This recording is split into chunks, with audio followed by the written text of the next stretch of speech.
Jurik Jarian, sosok legenda tentang makhluk astral yang berasal dari Jawa Barat. Cerita tentang Jurik Jarian disampaikan dari mulut ke mulut secara turun-temurun. Setiap anak kecil di daerah Jawa Barat, terutama di sekitar Pangandaran, pasti pernah mendengar cerita tentang makhluk astral ini.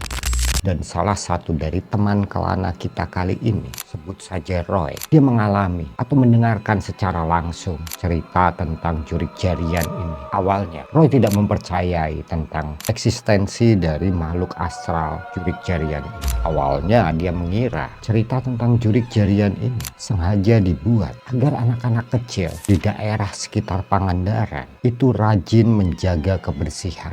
Sosok ini diceritakan oleh orang tua Roy sebagai makhluk astral yang menyukai tempat kotor dan bau. Sosok yang menyukai tempat kotor, bau, menyeramkan, dan suka menteror. Terutama untuk orang-orang dengan profesi tertentu seperti profesi Pak Ajib, seorang penjaga kebersihan dan petugas tempat pembuangan sampah sementara. Pada suatu hari, sekitar jam 4 subuh, Pak Ajib ini tahu-tahu berteriak-teriak seperti kesurupan. Ketika warga keluar dan mengecek asal suara, mereka hanya menemukan gerobak sampah milik Pak Ajib. Dan ternyata Pak Ajib tidak ada di situ. Pak Ajib sudah ada di rumah, meringkuk di kamarnya, di bawah selimut tipis, sembari ketakutan. Pak Ajib saat itu gemetar. Keringatnya menetes, keringat yang sebesar biji jagung. Dan Pak Ajib tidak merespon kedatangan orang-orang. Dan warga pun segera mengira bahwa Pak Ajib ketempelan oleh Jurik Jarian dan segera memanggil orang pintar di kampung tersebut. Ketika orang pintar itu datang, orang pintar itu meminta kelapa, kopi pahit, dan garam. Kemudian Pak Ajib dipaksa untuk meminum air kelapa muda yang telah dicampur dengan kopi pahit dan garam yang sebelumnya sudah dibacakan ayat-ayat kursi Al-Quran. Tubuh Pak Ajib yang sebelumnya kaku seiring waktu menjadi lemas. Pak Ajib pun bisa berbaring dengan lebih rileks sembari memejamkan mata. Ia pun tidak lagi gemetaran. Ya paling tidak Pak Ajib tidak lagi terlihat memprihatinkan seperti sebelumnya. Nah, ketika keadaan membaik ini, sudah lebih membaik maksud saya, warga yang datang pun berangsur-angsur pergi dan pulang ke rumah mereka masing-masing.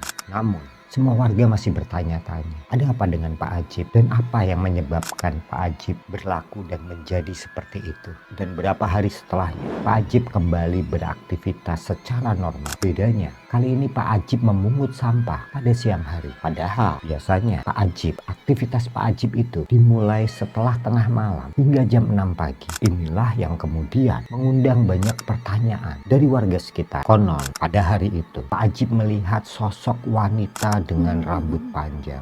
Wajahnya mengerikan dan memiliki aroma yang sangat tidak sedap. Bau seperti sampah. Dan sosok itu berada di salah satu tempat sampah salah seorang warga. Yang mengherankan, Pak Ajib sama sekali tidak tahu bahwa sebenarnya rumah tersebut kosong. Anehnya, meski rumah tersebut kosong, sampah di tempat sampah mereka selalu terisi dan menggunung. Itu yang kemudian membuat Pak Ajib selalu membersihkan tempat sampah di rumah kosong tersebut. Anehnya lagi, Pak Ajib selalu melihat bahwa rumah itu sebenarnya tidak kosong, tapi ada penghuninya. Rumah tersebut lampunya selalu menyala dan selalu terdengar seperti ada aktivitas di rumah tersebut, seperti orang yang batu atau orang yang tengah berbincang. Roy sendiri, dia benar-benar penasaran dengan keberadaan sosok astral yang disebut warga sebagai Jurik Jarian. Ya maklum aja, bagi Roy, selama dia tidak melihatnya secara langsung, maka dia juga tidak akan percaya. Tetap aja di kepala Roy, itu hanya sesuatu yang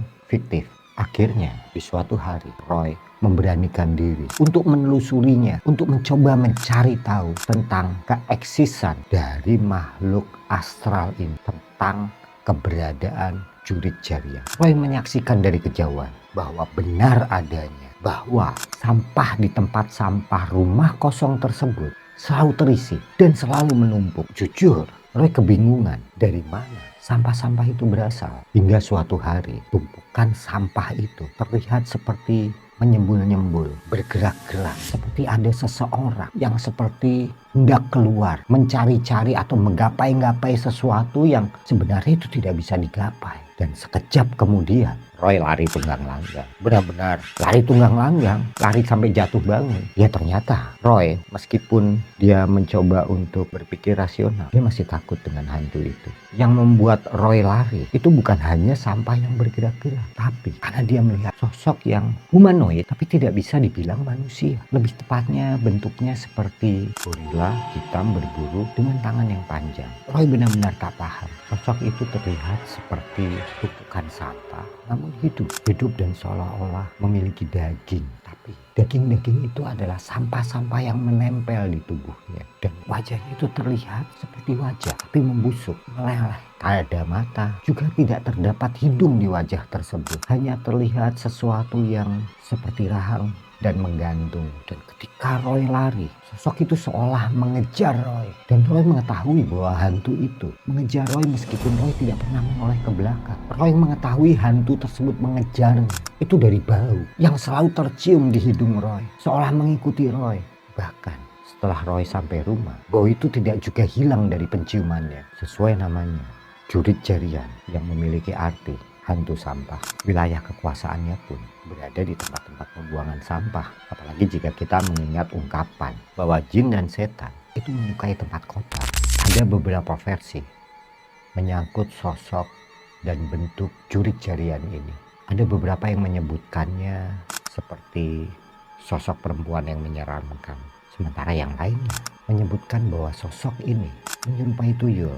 Namun yang paling menarik adalah mereka yang menyebutkan bahwa bentuk dari jurit jarian ini seperti monster dengan tangan yang panjang dan tubuh yang seolah-olah itu terbuat dari sampah. Waktu yang terkuat bagi sosok ini untuk keluar adalah saat setelah maghrib. Di waktu setelah maghrib ini banyak yang menyebutkan bahwa mereka melihat penampakan dari sosok makhluk astral ini.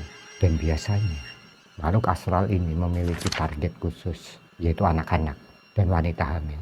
Cara jurit jarian menteror korbannya pun itu berbeda-beda. Tidak hanya melalui penampakan atau bau busuk, bahkan konon ada yang mengakui bahwa mereka diserang secara fisik oleh jurit jarian. Untuk anak-anak, biasanya jurit jarian ini menyebarkan penyakit kulit berupa gatal-gatal. Dan bukan saja penyakit kulit aja, tapi juga penyakit dalam yang mengakibatkan korbannya itu jatuh sakit, demam, dan sebagainya. Kalau sudah sakit seperti itu, orang sudah percaya bahwa penyembuhannya adalah dengan diberi air kelapa yang telah dibacakan oleh ayat-ayat suci Al-Quran, terutama ayat kursi. Sementara untuk ibu hamil, teror jurit jarian ini memiliki cara yang berbeda. Bukan melalui penyakit, tapi dengan cara merasukinya. Selain mempunyai peran dari sisi mistis, keberadaan jurit jarian ini juga merupakan kearifan lokal masyarakat Sunda. Ya, kearifan lokal yang memiliki pesan-pesan moral, pesan-pesan baik. Pesan baik seperti apa? Ya, mengajarkan anak-anak untuk menjaga kebersihan dan tidak membuang sampah sembarangan. Bagaimana menurut teman Kelana? Apakah sosok ini nyata atau hanya sekedar upaya dari nenek moyang kita untuk menjaga alam ini?